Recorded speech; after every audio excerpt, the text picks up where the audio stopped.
Salam, kanalımıza xoş gəldiniz. Bugün xalamın etdiyi üsulla sizə qatıq evdə necə hazırlanır onu göstərmək istəyirəm. Həm daş kimi olur, həm də çox dadlı olur.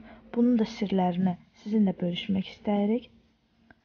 Öncədən xahiş edirəm, əgər videomuzu bəyənsəniz, bəyən düyməsinə basmağı və abunə olmağı unutmayın.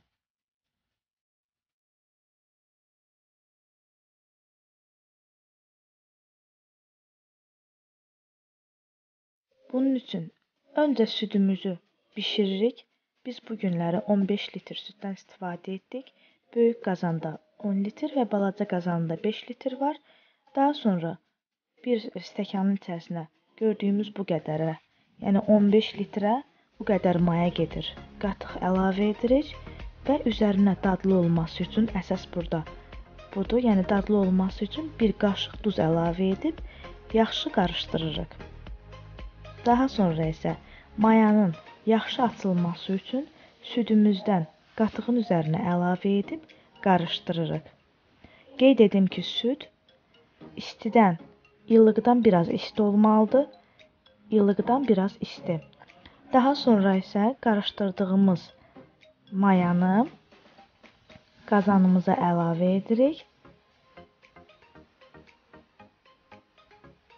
və hər tərəfə yayılması üçün yaxşı-yaxşı, yavaş-yavaş, yaxşı-yaxşı qarışdırırıq.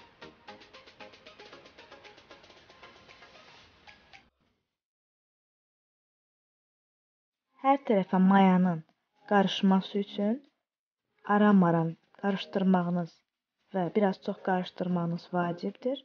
Daha sonra isə təmiz bir balonun və yaxud bankanın içərisinə qarışdırdığımız südümüzü əlavə edirik.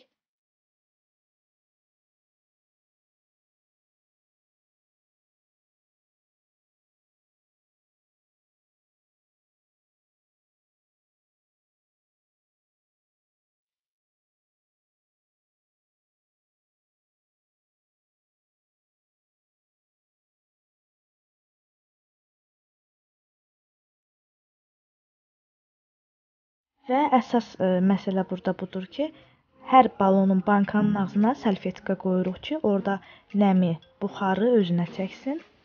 Yəni əsas burada məsələ budur. Daha sonra isə isti yerdə qalmalıdır. Ona görə də üstünü yaxşı örtürük.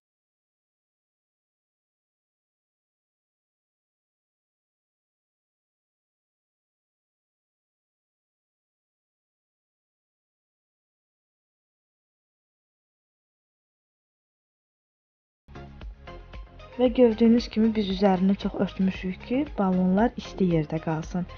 6-7 saat qalmalıdır. Və 6 saat keçdi. İstədik ki, bu halını da sizinlə paylaşaq. Gördüyünüz kimi daş kimi çıxır, sanki smetanla mayalanıb və az da olsa suyu da yoxdur. Həm də çox dadlı olur. Əminəm ki, çox bəyənəcəksiniz. Əgər siz də bu üsulla etsəniz, rəylərdə fikirlərinizi bizimlə bölüşməyi unutmayın. Sağ olun, gələn videolarda görüşmək üzrə.